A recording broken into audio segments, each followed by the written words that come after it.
Ang kwento ni Tomby.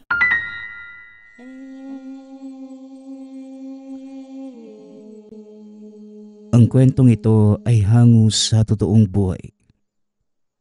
Mula ito sa isa nating tagapakinig.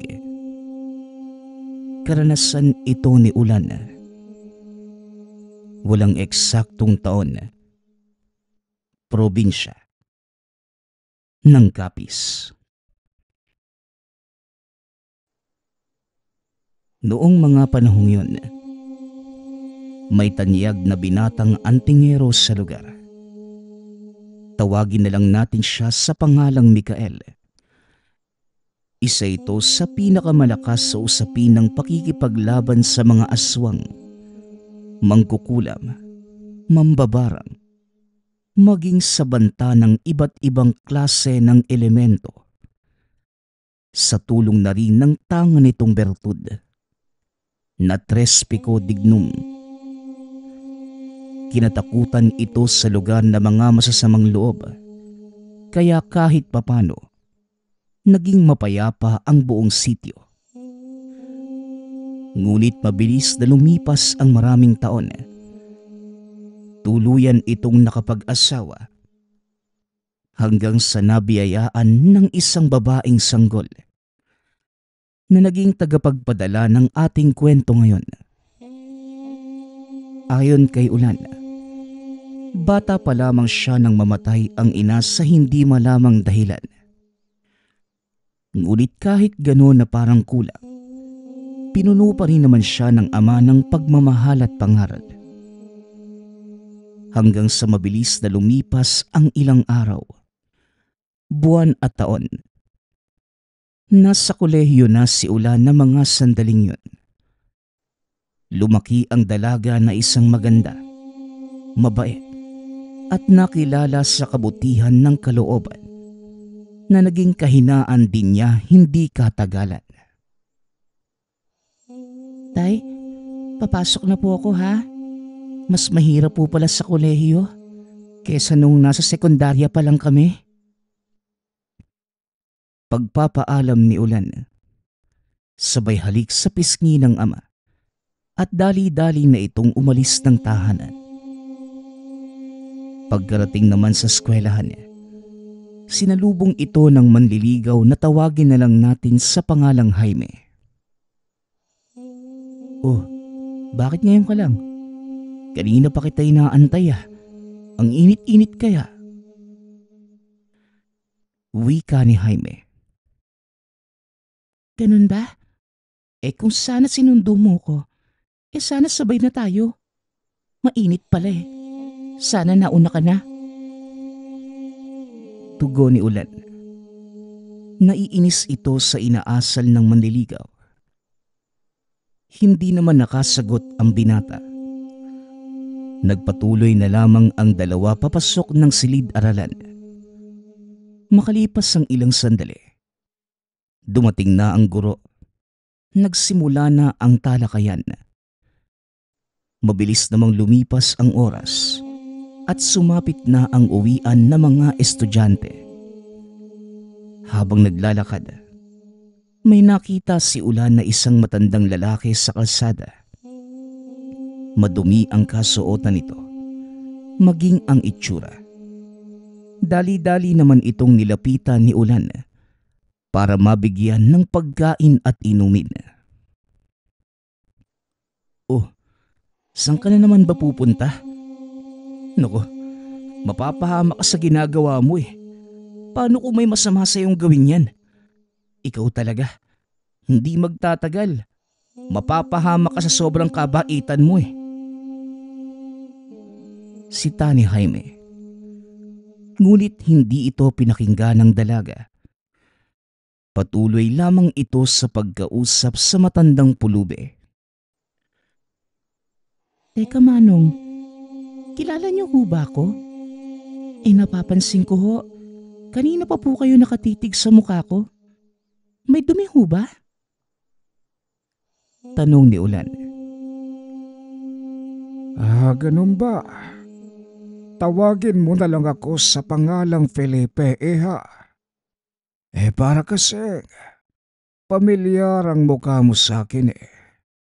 Kamukha mo yung dati kong matalik na kaibigan. Ah, ah, ah, ah. Tugon ng matanda. Napangiti naman ang dalaga. Tuluyang iniabot ang hawak na pagkain at inumin. Ganun ho ba?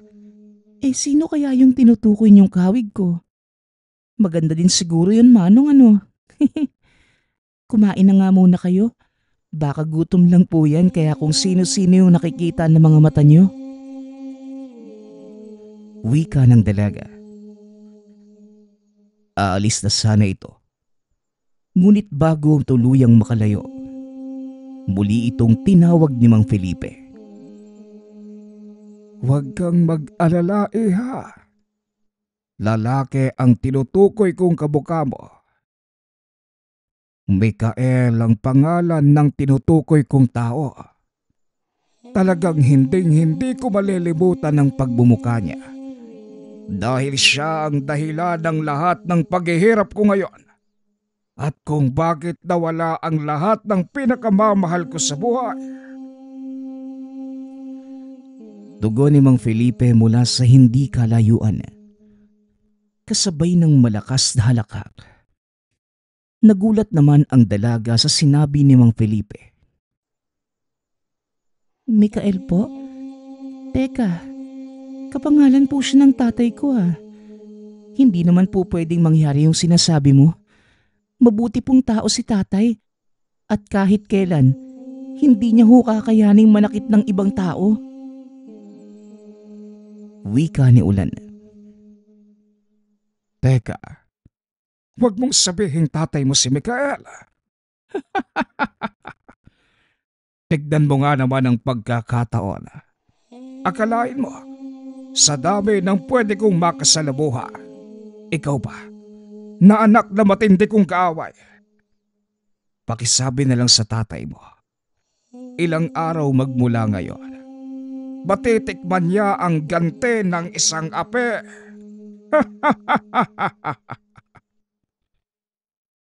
Wika ng matanda. Tumalikod na ito sa dalawa at dahan-dahang naglakad papalayo. Napaupo naman sa kinatatayuan ang dalaga. Natakot ito sa banta ni Mang Felipe. Dali-dali naman itong hinawakan sa mukha ng binata at sinabing, Uy, Ulan, huwag mo nang pansinin yung sinasabi na matandang yun. Nakikita mo naman sa kasuotan niya eh. Wala na sa normal na pag-iisip yung matandang yun. Kaya hayaan mo na. Tara na, ihahatid na kita sa bahay niyo.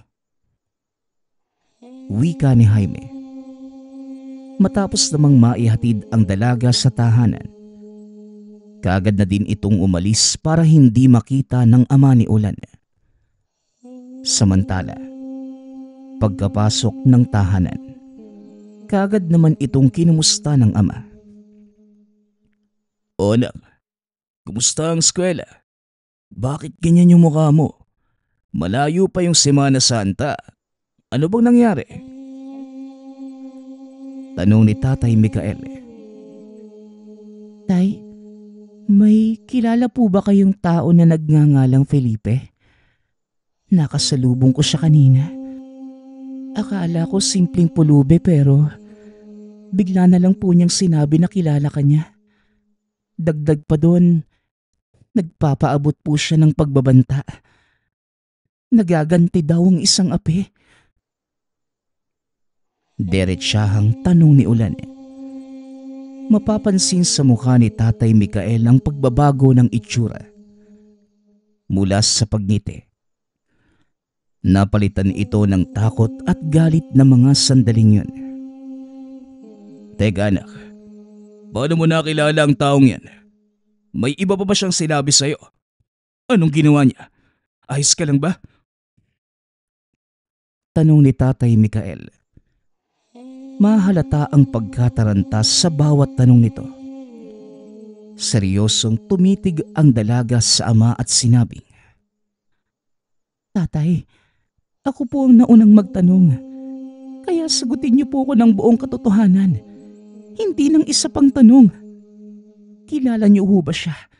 Totoo po ba yung sinabi niya na ikaw yung dahilan ng paghihirap niya at pagkawala ng mga mahal sa buhay? Tay, kailangan ko pong malaman ng totoo. Tugon ni Ulan. Hindi na napigilan ng dalaga ang mga luha na tumulos sa mga mata. Wala itong alam sa nakaraan ng ama.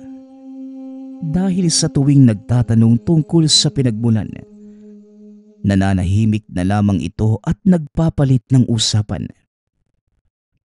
Napayuko si Tatay Mikael. Hindi nito alam kung saan magsisimula. Kaya hindi ito makapagsalita ng mga sandaling yun. Pasensya na anak. Hindi ko naman nais gawin ang bagay na yun eh.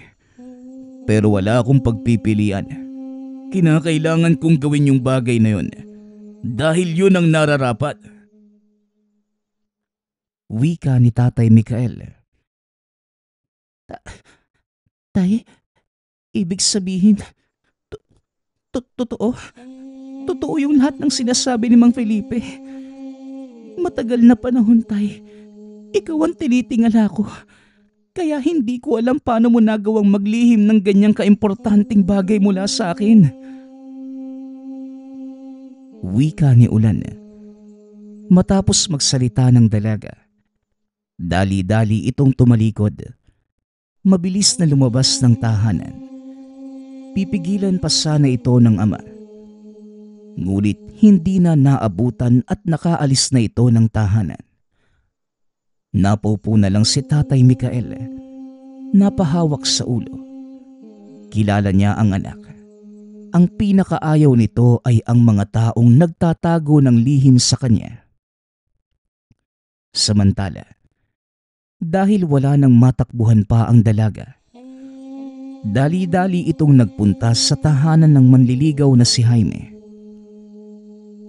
Oh, anong nangyari? Bakit ganyan yung itsura mo? Halika nga dito. Mukha ka na tuloy bruwas sa ginagawa mo. Pabirong wika ni Jaime. Nais sana ng binata na pag-aanin kahit papano ang kalooban ni Ulan. Kahit madalas na nag-aasaran ang dalawa. Mahal na mahal ni Jaime si Ulan. Kaya ayaw nitong nakikitang lumuluha at nasasaktan ng dalaga. Pinatuloy muna ng binata si Ulan dahil baka mapahamak naman ito sa kalsada. Pagkapasok, dali-daling lumapit ang dalaga kay Jaime. Sabay yakap ng mahigpit at sinabing, Jaime, totoo yung sinasabi na matandang pulubi kanina. Hindi ko inaakala na may tinatagong lihim sa akin si tatay. Nangako kami sa isa't isa na magiging bukas kami. Dahil dalawa na lang kaming magkaramay. Wika ni Ulan. Teka Ulan, pinakinggan mo naman ba yung paliwanag ni Mang Mikael? Malay mo, may dahilan kung bakit niya ginawa yung bagay na yun. Malay mo, para din naman pala sa iyo kung bakit niya yung ginagawa. Natahimik ang dalaga. Tama naman si Jaime. Hindi man lamang niya binigyan ng pagkakataon ang ama para magpaliwanag at nagpadala siya sa bugso ng damdamin. Tama ka, Jaime. Sana hinayaan ko man lang si tatay na magpaliwanag. Pasensya na ha. Nagpakain ako sa nararamdaman kong galit. Ang hindi ko lang kasi matanggap. Bakit kailangan niyang magtago ng lihim sa akin? Kami na nga lang dalawa eh. Dapat sabihin namin sa isa't isa yung lahat ng bagay. Wika ni Ulan. Napabuntong hininga naman ang binata. Nilapitan ang dalaga at mahigpit na niyakap. Tandaan mo Ulan, hindi naman porket hindi sinabi sa iyo ni Mang Jaime ngayon ang katotohanan. Ililihim niya na yun habang buhay. Malay mo, naghahanap lang siya ng tamang pagkakataon. Naghihintay ng tiyempo na aminin sa'yo. Alam ko, hindi naman masamang tao si Mang Mikael eh. Di ba? Kaya nga halos lahat dito sa baryo, kinikilala at iginagalang yung tatay mo. Dahil sa kabutihang loob niya. Kaya ang payo ko sa'yo, hayaan mong magpaliwanag yung tatay mo. Bigyan mo siya ng pagkakataong sabihin yung totoong nangyari. Nang sa ganun, mas maging maliwanag yung lahat sa inyong dalawa. Wika ni Jaime. Natauhan si Ulan. Napagtantong tama naman ang sinasabi ni Jaime. Kaya bago ito umalis, niyakap nito ang binata at hinalikan sa pisngi bilang pasasalamat. Halos mabuwal naman sa pagtayo si Jaime sa ginawa ng dalaga. Hindi ito nakagalaw. Ni hindi ito nakapagpaalam ng maayos kay Ulan. Matapos ang tagpong yun, patakbong umuwi ang dalaga sa tahanan. Nang tuluyang makapasok, kaagad nitong hinanap ang ama.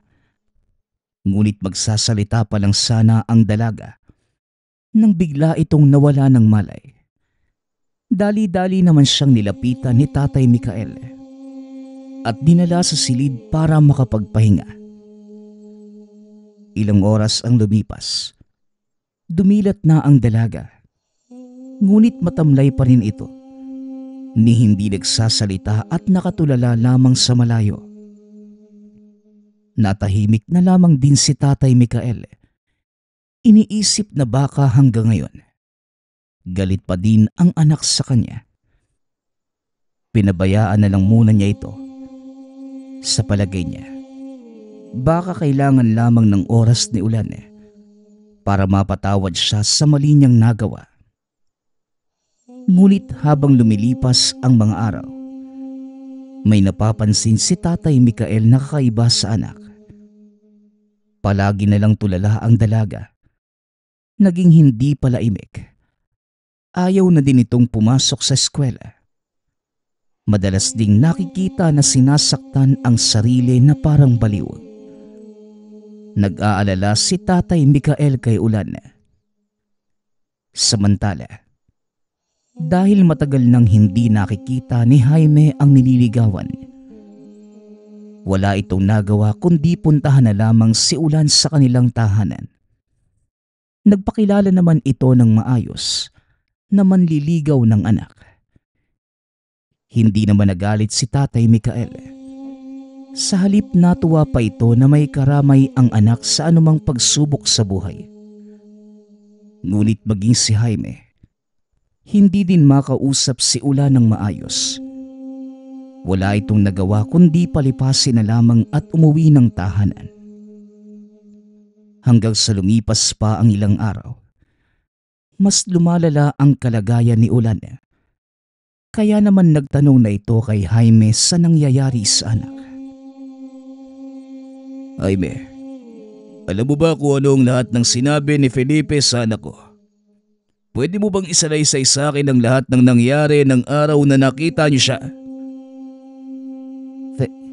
Felipe? Teka, parang pamilyar sa akin yung pangalang yan. Teka. Oo nga, yung matandang pulubi na nadaanan namin nung nakaraan. Sa totoo lang, Mang Mikael, madami ho siyang sinabi. Ang sabi niya, si Ulan daw po yung kabayaran sa lahat ng kasalanan mo sa kanya. Tanggapin mo daw yung ganti ng isang api. Wika ni Jaime. Natahimik naman si Tatay Mikael. Sa puntong yon, alam na ni Tatay Mikael kung bakit nagkakagano ng anak. Mula nang magkapamilya, isinumpa ni Tatay Mikael na tatalikuran na ang tungkulin. Ngunit mukhang kapalaran na ang nag-uudyok sa kanya na bumalik sa dating sinumpaang tungkulin. Jaime, maaari mo bang ituro sa akin kung saan ang eksaktong lugar na nakatira ang Felipe na yon? Mang Felipe, katulad ho ng sinabi ko sa inyo kanina, nakita lang po namin siya sa daan. Mukha nga hong simpleng pulubi sa itsura niya pero hindi ko talaga alam kung saan siya nakatira. Wika ni Jaime. Hindi malaman ni Tatay Mikael ang dapat gawin. Ayaw na niyang bumalik sa dating tungkulin. Ngunit kailangan niya itong gawin, alang-alang sa nag-iisa at pinakamamahal na anak. Dali-dali itong pumasok sa silid. Kinapa ang isang maliit na baul sa ilalim ng kama. Nang makuha, kagad niya itong binuksan. Isang kwintas na may triangulong palawit at kulay itim. Dali-dali niya itong isinuot. Hindi naman niya matukoy kung nasan si Felipe. Pero para sa kanya, gagawin niya ang lahat para sa unika iha. Sa puntong ito, alam na ni Tatay Mikael kung bakit nagkakagano ng anak. Hindi niya kagad natukoy dahil na din sa pagtalikod nito sa iniatang na tungkulin sa balikat niya. Kilala niya si Felipe. Galing ito sa angka ng malalakas na mambabarang at mangkukulam. Ngunit may iba pang katangian si Felipe na lingid sa kaalaman ng nakararami. Iyon ay isa din itong aswang. Ang itsura nitong pulube ay isa lamang balat kayo. Kapag may natipuhan, tsaka nito susundan ang bibiktimahin. Malas lang dahil ginamit ang anak niya para makapaghiganti sa kanya. Matapos makausap ang binata, mabilis nang kumilo si Tatay Mikael. Nais nitong malunasan ang karamdaman ng anak. Pumunta ito sa silid ni Ulan. Nag-uusal ng mga dasal. Ngunit sa kalagitnaan ng pagsasambit ng mga kataga, biglang bumangon si Ulan. Dali-daling hinawakan sa leeg ang ama ng mahigpit.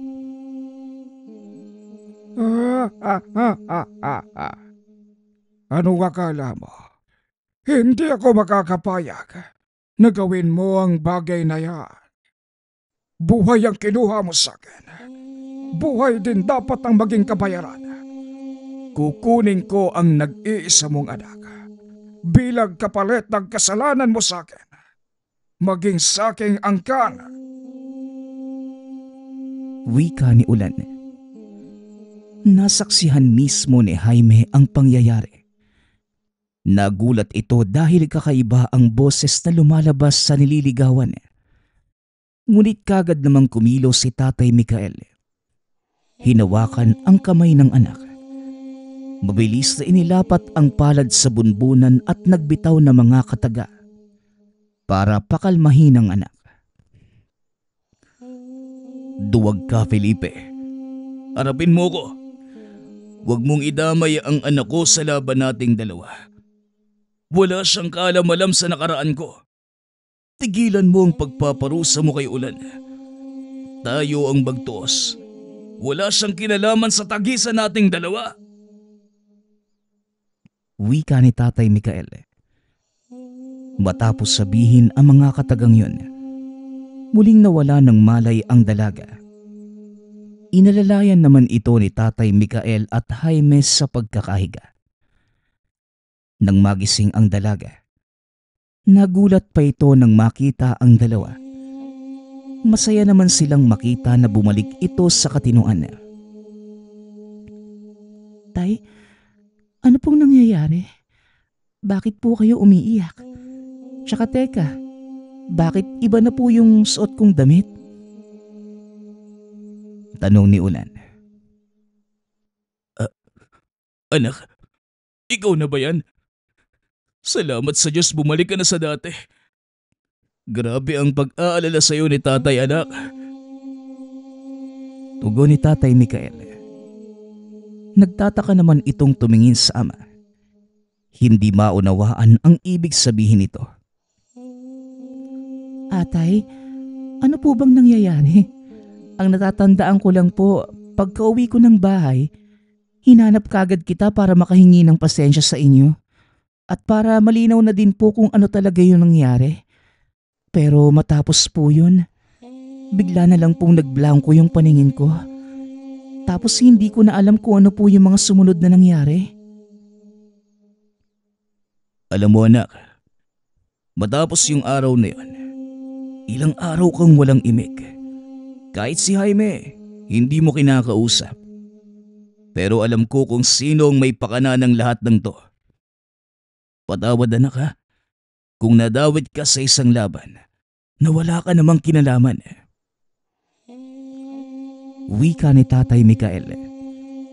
Napakuyong pa ang mga kamay nito habang nakatingin ng malayo sa bintana. Saglit namang natahimik si Ulan. Tay, hindi ko po talaga kayo maintindihan. Pero kung tama po ang nasa isipan ko, si Felipe po ang tinutukoy niyo, tama? Napatango na lamang si Tatay Mikael at saglit na natahimik. Oo, siya nga anak. Hindi ko mapapatawad ang isang yun sa pagdamay sa'yo. Hindi ko hahayaang ikaw ang parusahan niya nang dahil lang sa ginawa ko. Tay, ano po bang ginawa niyo sa kanya? Bakit gano'n na lang po yung galit na meron siya sa'yo? Tsaka bakit kailangan niya akong parusahan?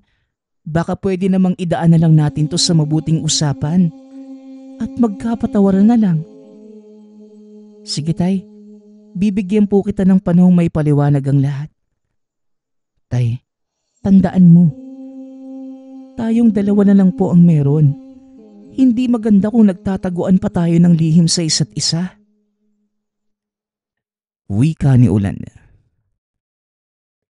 Sige anak, kung yan ang gusto mo, hayaan mo akong ipaliwanag ang lahat.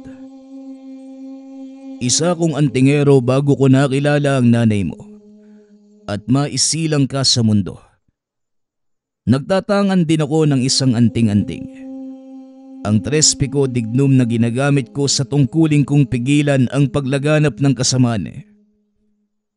Pero tinalikuran ko ang tungkuling yun para mabuhay tayo ng normal. Tungkol naman sa nakaraan ko bilang antingero, wala akong masamang ginawa. Kailangan ko lang ubusin ang angka ni Felipe. Nakakaperwisyo na sila ng ibang tao eh. Dati ko siyang kaibigan, pero hindi siya nakikinig sa mga sinasabi ko sa kanya. Napigilan ng mga kaanak niya sa paggawa ng kasamaan. Ilang beses ko silang binalaan. Pero wala eh. Kaya wala na akong pagpipilian. Pikit mata ko silang inubos noong kalakasan ko pa. Pero wala. Dahil kaibigan ko si Felipe, nung magmakaawa siya sa akin at sinabing tuluyang magbabago, pinagbigyan ko siya at pinatakas. Pero hindi ko alam na matapos ng pagiging mabuti kong kaibigan sa kanya, magtatanim pala siya ng sama ng loob sa akin. At ikaw ngayon ang sumasalo sa lahat na naging kasalanan ko sa kanya. Pagpapaliwanag ni Tatay Mikael, nagulat naman si Ulan sa mga nalaman. Ibig sabihin, Tay, tama yung nadidinig ko sa ibang mga tao. Tinalikuran mo yung tungkulin mo para sa amin ni Nanay. Pasensya na Tay kung nagalit ako sa'yo. Tama si Jaime. May dahilan kung bakit hindi mo kaagad sinabi sa akin. Pangako Tay, mula ngayon mas magtitiwala na ako sa'yo. Kasama niyo rin po ako sa labang ito. Wika ni Ulan. Natahimik panandalian ang paligid. Ni isang salita ay walang lumalabas sa kanilang mga bibig. Hanggang sa pinutol ang katahimikan ng kakarating pa lamang na si Jaime.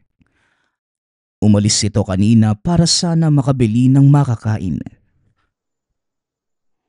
Mang Mikael, alam ko na po kung saan nakatira yung Felipe na yon. Nakita ko po siya kaya sinundan ko. Sa pusod ng bundok, doon po siya naninirahan. Wika ni Jaime.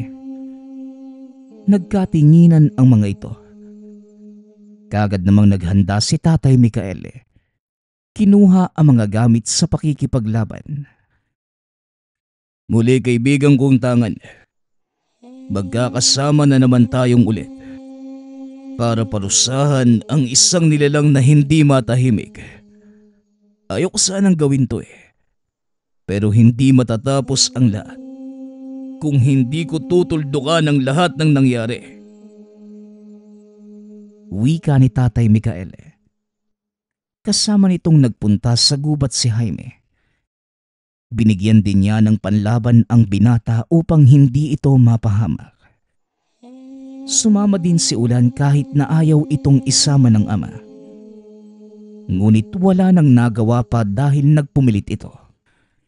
Inusala na lamang niya ng pinakamalakas na poderang anak para hindi ito mapahamak. Naglakbay ang tatlo papunta sa pusod ng gubat. Ngunit bago yon, nagkaroon muna ng maraming pagsubok sa daan. Sinubukan na hadlangan ang kanilang pagpunta roon. Napakaraming uwak ang humambalang sa daan. Ang dami namang uwak niyan. Ngayon lang ako nakakita ng ganito sa buong buhay ko.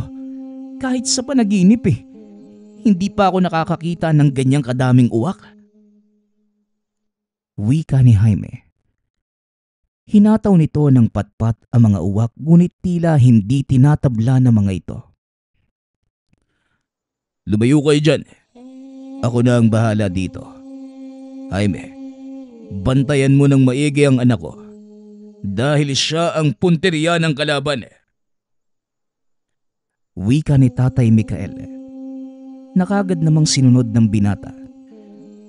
Kinuha ni Tatay Mikael ang dinasalang itak at pinaghahampas ang mga uwak. Nagkalasa naman ang mga ito at dali-dali niyang pinuntahan ng dalawa. Nagpatuloy ang tatlo hanggang sa bigla na lamang naapakan ni Ulan ang isang patibong. Kaya nasabit ang mga ito sa isang puno. Tay, nasugatan po ako sa tagiliran. Ang hapdi at ang sakit. Wika ni Ulan. Nakita ni Tatay Mikael ang pag-agos ng dugo sa tagiliran ng anak. Labis na kaba ang naramdaman, lalo na nang makitang namumutla ang anak.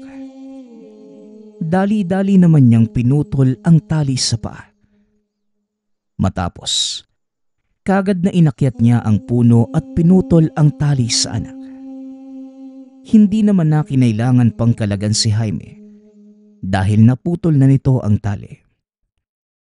Kagad tinignan ni Tatay Mikael ang anak. Walang ya. Hindi ko alam kung bakit kailangan na mangyari to. Bakit sana ko ba? Dali-dali itong nag-usal. Humingi ng tulong sa kanyang anting-anting. Gamit ang mga herbal na halamang makikita lamang sa kagubatan, itinapal niya ito sa sugat ng anak. Pumunit ng kaunti sa damit at ito ang itinali sa tagiliran ni Ulan. Mang Mikael, may paparating po. Napakadami nila. Hindi ko mabilang. Kunin mo ang anak ko. Bumalik na kayo sa bahay. Ako na ang bahala sa lahat ng yan. Wika ni Mikael. Tay, baka mapahama ka lang. Ayoko. Hindi ka namin iiwan dito. Lalo na't alam namin kung gaano kadami ang makakalaban mo. Kaya ko pa naman po lumaban Kami ni Jaime. Ayoko na maging ikaw ay mapahamak ng dahil sa akin. Sige na, makinig kayo sa aking dalawa. Wika ni Tatay Mikael. Walang nagawa si Jaime. Dali-daling hinila si Ulan. Ngunit bago makalayo, nagsidatingan na ang mga kalaban.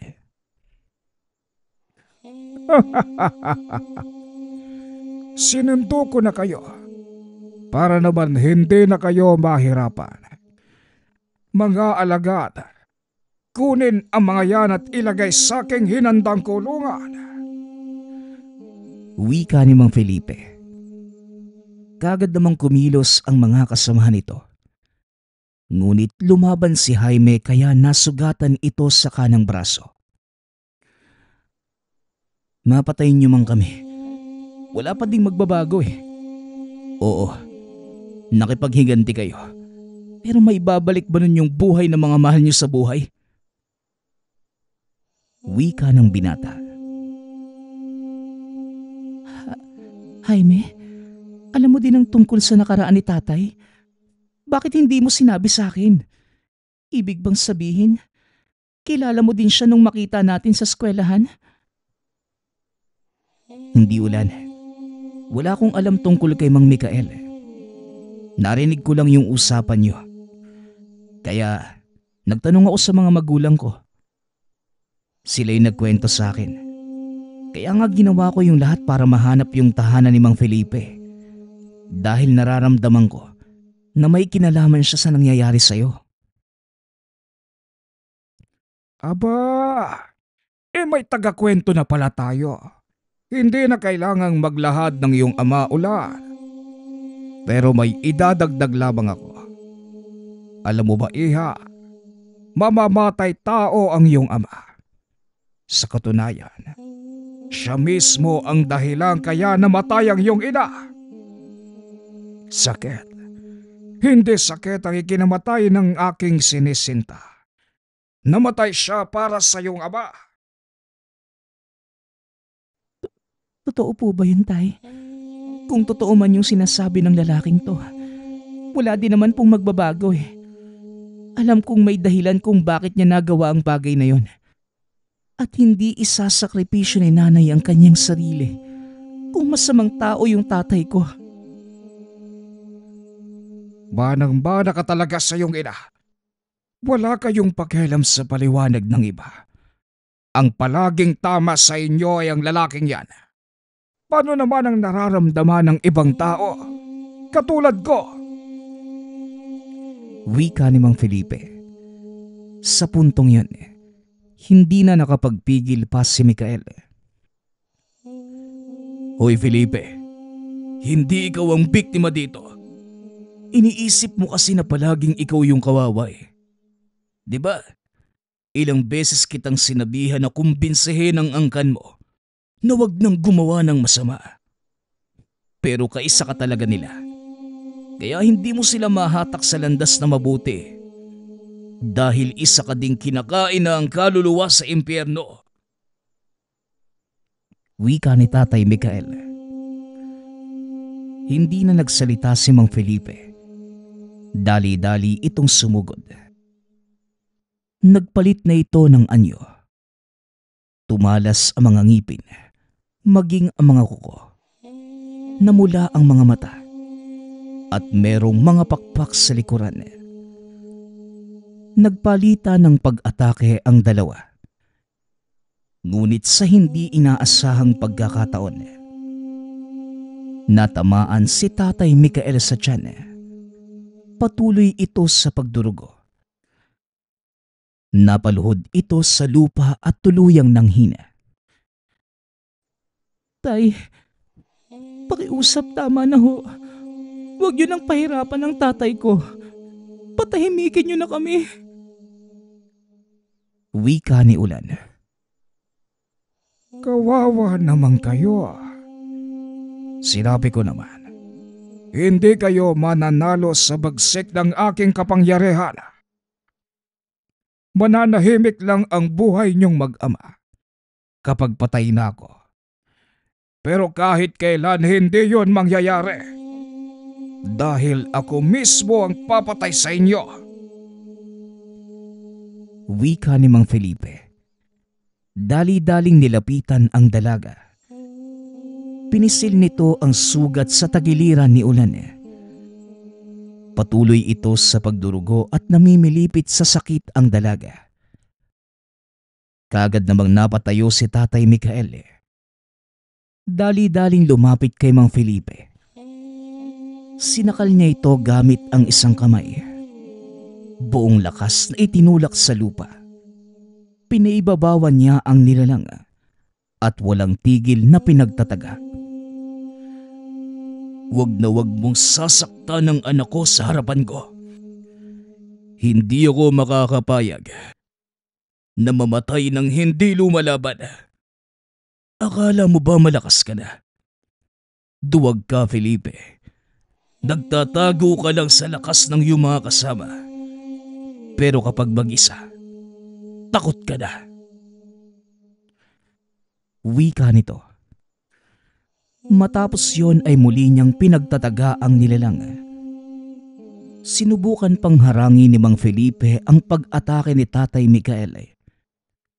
Ngunit halos lahat ng pagtaga bumabaon sa laman ng aswang dahil na rin sa tulong ng Tres Pico Dignum.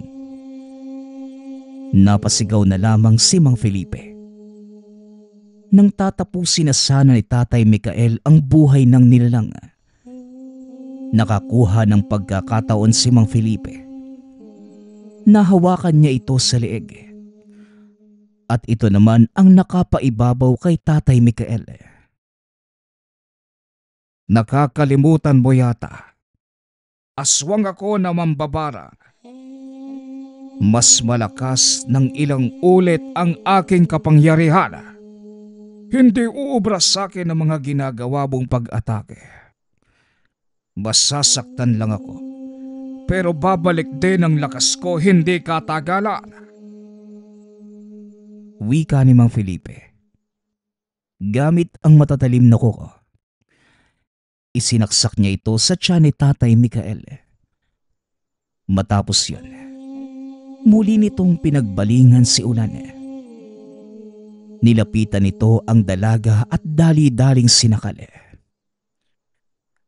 Hindi ako makakapayag na ikaw ang unang mamamatay. Pagmasdan mo kung paano kong patayin ang babaeng ito. At kapag napatay ko na siya, tsaka kita isusunod, Mikael.